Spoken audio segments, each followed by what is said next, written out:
Good morning all of you. हम पढ़ रहे थे प्रत्यावर्ती परिपथों के बारे में, और जो प्रत्यावर्ती परिपथ हम पढ़ रहे थे उसके अंदर हम एलसीआर की अनुनादी अवस्था की बात हमने कर ली। ठीक है, आज बहुत इंपॉर्टेंट टॉपिक हम पढ़ने वाले हैं और वो है एलसीआर परिपथ की बैंड चौड़ाई।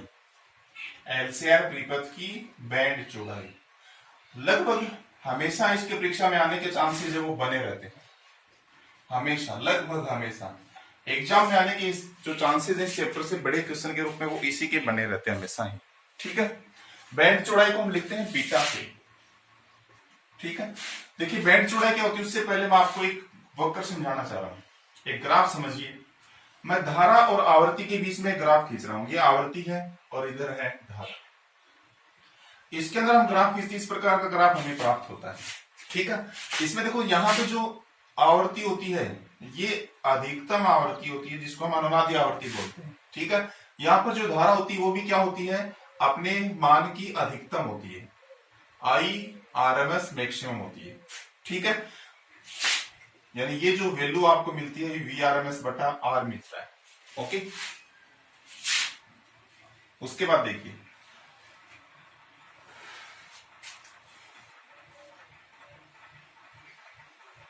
ये बाद में शो कर देंगे। इसके दोनों ओर देखो, अनुनादी आवर्ती के दोनों ओर दो बिंदु आपको ऐसे मिलते हैं P1 और P2, जिन पर जो आवर्ती होती है एक पे तो हो गई F1 और एक पे क्या हो गई F2, लेकिन धारा का मान यहाँ पे क्या मिलेगा आपको, अधिकतम मान का 1/√2 गुना।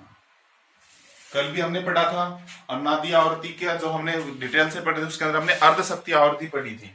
वो अर्ध शक्ति आवर्ती F1 और F2 थी। जो बिंदु P1 और P2 थे वो क्या थे, अर्ध शक्ति आवर्ती बिंदु। और अर्ध शक्ति आवर्ती बिंदु के ऊपर हमें धारा का मान, अधिकतम मान का क्या मिलता है, 1/√2 गुना मिलता है। कितना मिलता है, 1/√2 गुना मिलता है। ठीक है, अब आती बैंड चौड़ाई। देखो एक आवर्ती तो आपको ये नजर आ रही है F2 और एक आवर्ती आपको नजर आ रही है F1। अनुनादी आवर्ती के दोनों और दो आवर्ती आपको नजर आ रही है F2 और F1।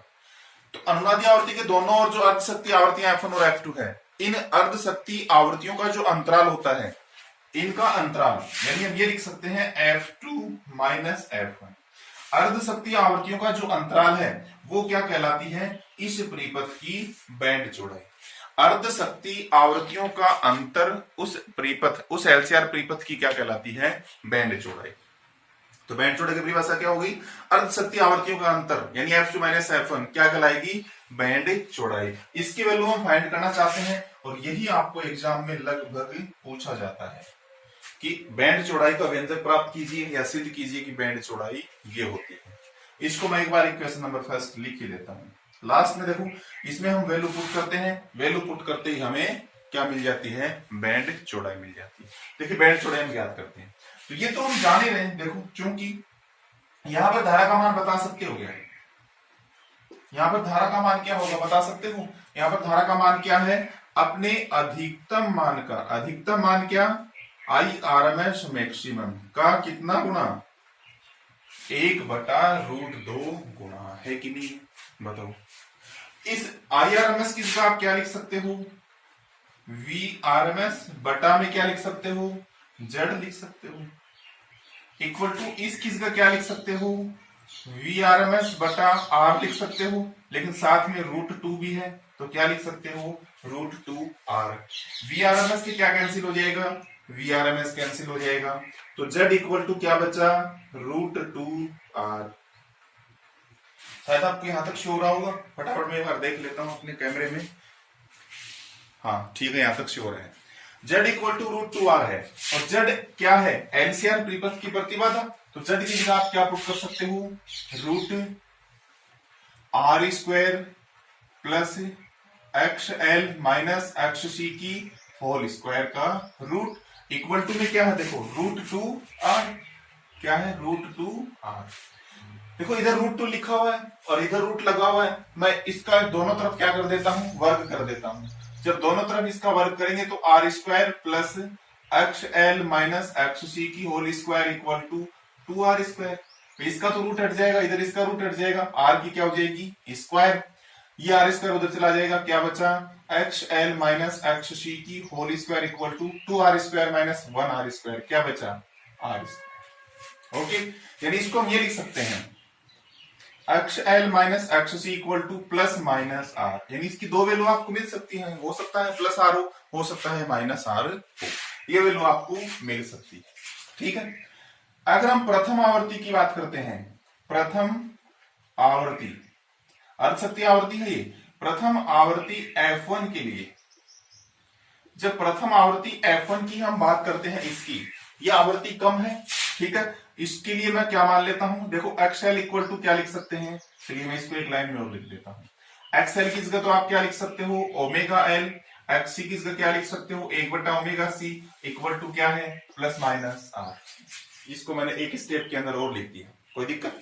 ओके, प्रथम आवर्ती की बात करते हैं, प्रथम आवर्ती के लिए मैं ओमेगा 1 ले लेता हूं, ओमेगा 1 एल माइनस 1/ओमेगा 1 C इक्वल टू क्या आ जाएगा माइनस का आर आ जाएगा। इसके लिए क्या आ जाएगा माइनस का आर, अनुवादी आवर्ती के बाईं तरफ। इसको मैं लिख लेता हूं इक्वेशन नंबर 2। अगर हम द्वितीय आवर्ती, द्वितीय अर्धशक्ति आवर्ती, द्वितीय आवर्ती और द्वितीय आवर्ती क्या अपनी F2 के लिए हम क्या करें ओमेगा 2L माइनस 1/ओमेगा 2C इक्वल टू क्या हो जाएगा प्लस आर। ये इक्वेशन नंबर क्या हो जाएगी थर्ड।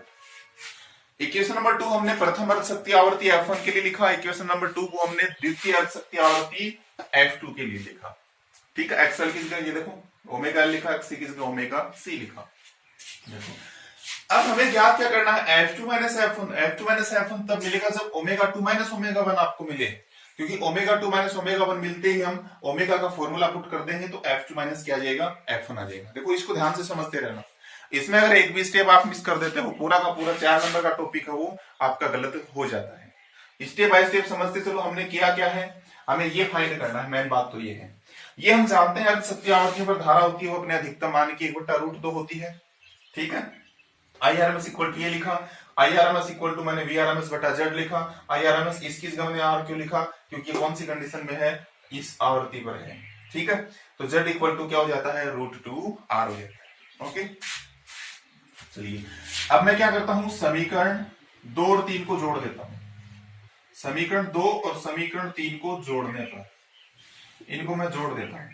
समीकरण 2 और 3 को मैं जोड़ता हूं तो क्या मिलेगा हमें, देखो omega 1L plus omega 2L minus 1/ओमेगा 1C माइनस 1/ओमेगा 2C इक्वल टू क्या मिलेगा, देखो माइनस आर और प्लस आर क्या हो जाएगा 0।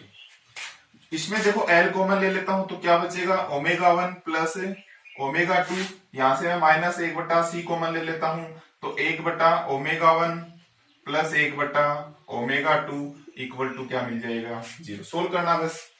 समीकरण 2 और 3 को मैंने जोड़ा, जोड़ते ये स्टेप मिला, इन दोनों से L कॉमन ले लिया, इन दोनों से माइनस 1/C कॉमन ले लिया, ये हो जाएगा L omega 1 plus omega 2 minus 1/C। इसका एलसीएम जब आप लोगे तो आपको क्या मिलेगा ओमेगा 1 ओमेगा 2 मिलेगा, यहां से ओमेगा 2 प्लस ओमेगा 1 आपको मिल जाएगा इक्वल टू क्या हो जाएगा 0।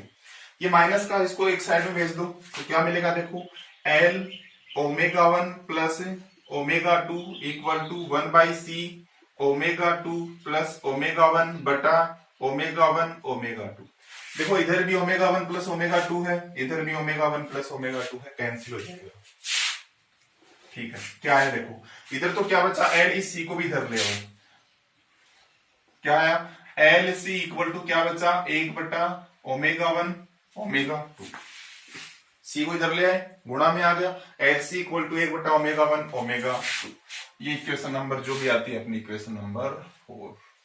ये मैंने दोनों समीकरणों को जोड़ने से मैंने एक अलग से इक्वेशन है वो फाइंड कर ली। पहले मैंने दोनों समीकरणों को जोड़ा, इस बार इन समीकरणों को घटा दो। समीकरण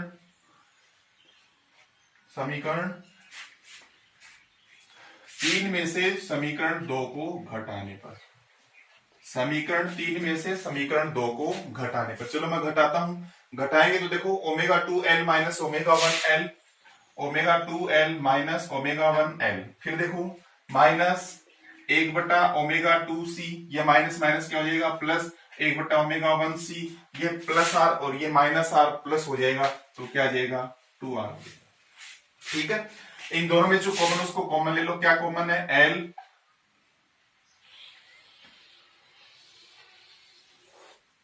ω2 माइनस ω1, यहां से मैं क्या कॉमन ले लेता हूं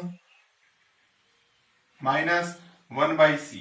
जब -1/c हम कॉमन लेते हैं तो इसका एलसीएम क्या बचता है ω1 ω2, यहां से आ जाता है ω1 चलो +1/c, तो माइनस और प्लस, क्योंकि दोनों इक्वेशन क्या हो जाएंगे +1/c कॉमन ले लिया मैंने। ω1 ω2 क्या आ गया एलसीएम आ गया, यहाँ पे आ जाएगा -ω1 और आगे आ जाएगा +ω2 इक्वल टू क्या हो जाएगा 2r। देखो इधर ω2 -ω1 है, इधर भी ω2 -ω1 है, कॉमन ले लेता हूं, क्या बचा देखो यहाँ पे बचा L plus 1/c ω1 ω2 equal to 2r।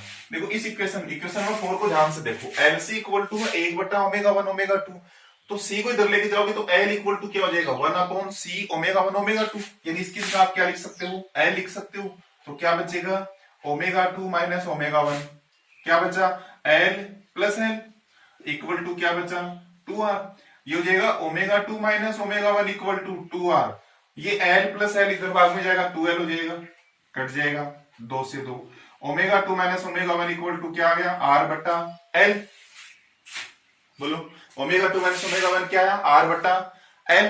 हमें फाइंड करना beta f2 minus f1, omega की जगह हम 2πf लिख सकते हैं, तो ω2 की जगह 2πf2 minus 2πf1 equal to R/L। यहां से हम 2π कॉमन लेंगे तो यहाँ क्या बचेगा f2 minus f1 equal to R/2πL, f2 minus f1 equal to क्या बचेगा R/2πL। ये क्या है चलिए अच्छा एक स्टेप को लिख सकते हैं, f2 माइनस f1 को क्या लिख सकते हो बीटा इक्वल टू क्या हो जाएगा R/2πL, और यही अपनी क्या है बैंड चौड़ाई, ये क्या अपनी बैंड चौड़ाई LCR परिपथ की बैंड चौड़ाई।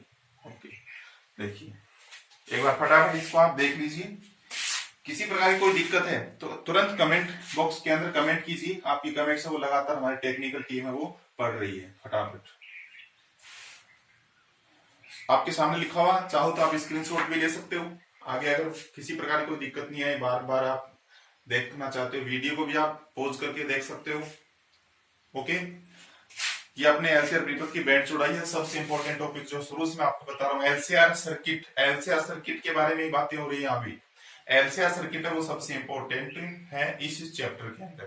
ठीक है फटाफट इसका स्क्रीनशॉट लीजिए, फिर अपन इसके अंदर छोटा सा 2 मिनट का मैं टॉपिक और बताना चाह रहा हूँ, बैंड चौड़ाई के साथ ही हम उसको सोल्व कर देते हैं।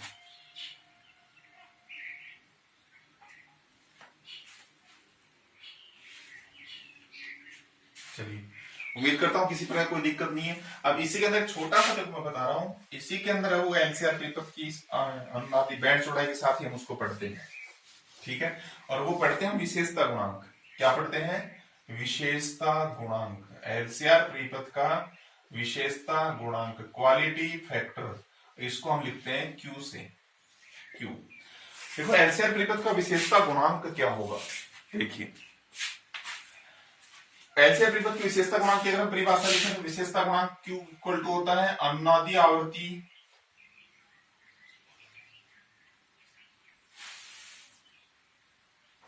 बैंड चौड़ाई और अनुनादी आवर्ती का बैंड चौड़ाई और अनुनादी आवर्ती का जो अनुपात है वो क्या कहलाता है विशेषता गुणांक।